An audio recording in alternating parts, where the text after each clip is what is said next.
৪৭তম president হিসেবে mister Donald Trump আজ শপথ নিয়েছেন এবং শপথের দিনই ঢাকায় নিযুক্ত মার্কিন রাষ্ট্রদূত প্রধান উপদেষ্টা ডক্টর ইউনূসের সঙ্গে বৈঠক করেছেন এবং সেই বৈঠকে ভয়ংকর বার্তা দিয়েছেন। সরকার লুকানোর যতই চেষ্টা করুক, আসলে সেটা লুকিয়ে রাখা যাবে না। আজকে ডক্টর ইউনূসকে এই বার্তাটি দিয়ে দেওয়া হয়েছে যে, তুমি যত দ্রুত সম্ভব একটি নির্বাচন আয়োজন করো।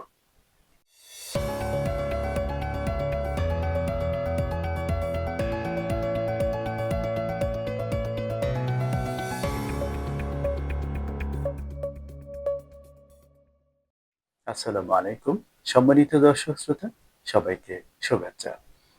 আপনারা জেনে থাকবেন ৪৭তম প্রেসিডেন্ট হিসেবে মিস্টার ডোনাল্ড ট্রাম্প আজ শপথ নিয়েছেন এবং শপথের দিনই ঢাকায় নিযুক্ত মার্কিন রাষ্ট্রদূত chargé d' affaires Tracy Ann Jacobson প্রধান উপদেষ্টা ডক্টর ইউনূসের সঙ্গে বৈঠক করেছেন এবং সেই বৈঠকে ভয়ংকর বার্তা দিয়েছেন।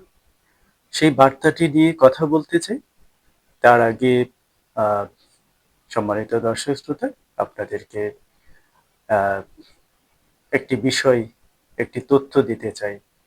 আপনারা জেনে থাকবেন, দখলদার ইসরায়েল এবং ফিলিস্তিনের মধ্যে প্রায় ১৫ মাস পর যুদ্ধবিরতি কার্যকর হয়েছে এবং এর মধ্য দিয়ে নির্যাতিত, নিপীড়িত ফিলিস্তিনবাসী কিছুটা হলেও স্বস্তির নিঃশ্বাস ফেলার সুযোগ পেয়েছে।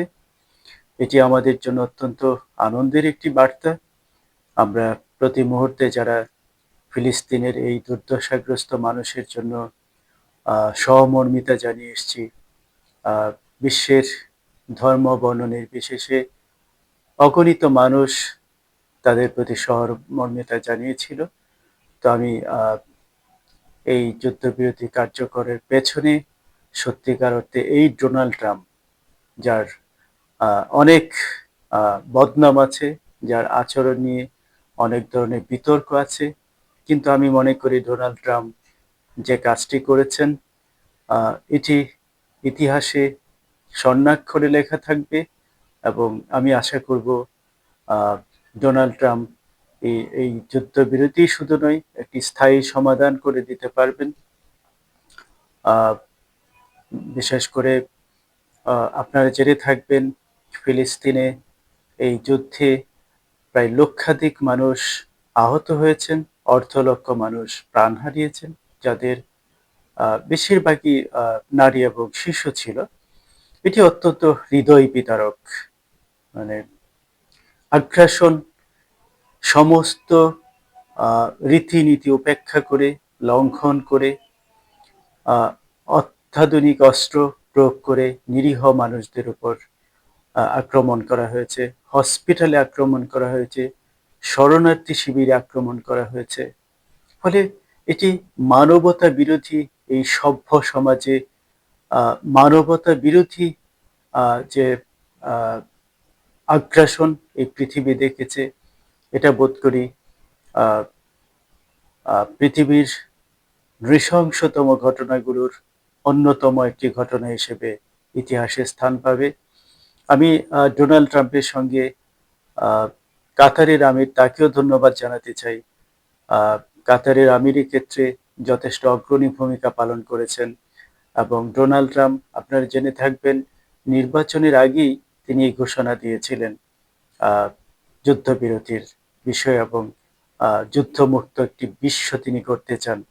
তো আমি আশা করব ডোনাল্ড ট্রাম্প আজকে শপথ নিয়েছেন, তার সেই অঙ্গীকার তিনি বাস্তবায়ন করবেন, সেই প্রত্যাশা রাখছি এবং আবারও কাতারের আমির এবং ডোনাল্ড ট্রাম্পের প্রতি আমি আমার অকৃত্রিম শ্রদ্ধা, ভালোবাসা এবং সাধুবাদ জ্ঞাপন করছি।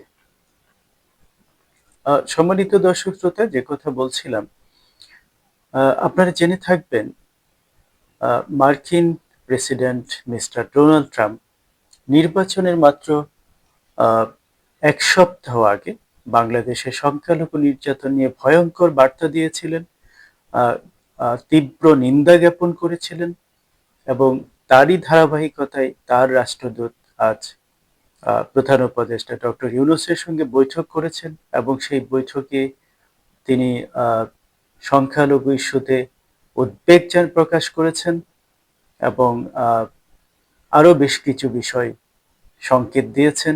একটি গণতান্ত্রিক সমাজ এবং সমৃদ্ধ বাংলাদেশের প্রতি তাদের সমর্থন অব্যাহত থাকবে সে কথা জানিয়ে দিয়েছেন। আপনারা নিশ্চয়ই স্মরণ করতে পারেন, কদিন আগে আমি একটি ভিডিও করেছিলাম যেখানে আমি বলেছিলাম যে খুব শীঘ্রই একটি নির্বাচনের ঘোষণা আসতে চলেছে, কেননা মার্কিন যুক্তরাষ্ট্র এবং ভারত এ বিষয়ে একমত হয়েছে, যেখানে একটি গণতান্ত্রিক উত্তরণ অপরিহার্য হয়ে উঠেছে। কেননা এখন যে সরকারটি আছে তারা এখানে উগ্রবাদ এবং সন্ত্রাসবাদের সঙ্গে যারা জড়িত সেই গোষ্ঠীকে তারা নিয়ন্ত্রণ করতে পারছে না, তারা ক্রমশ বেপরোয়া হয়ে উঠছে।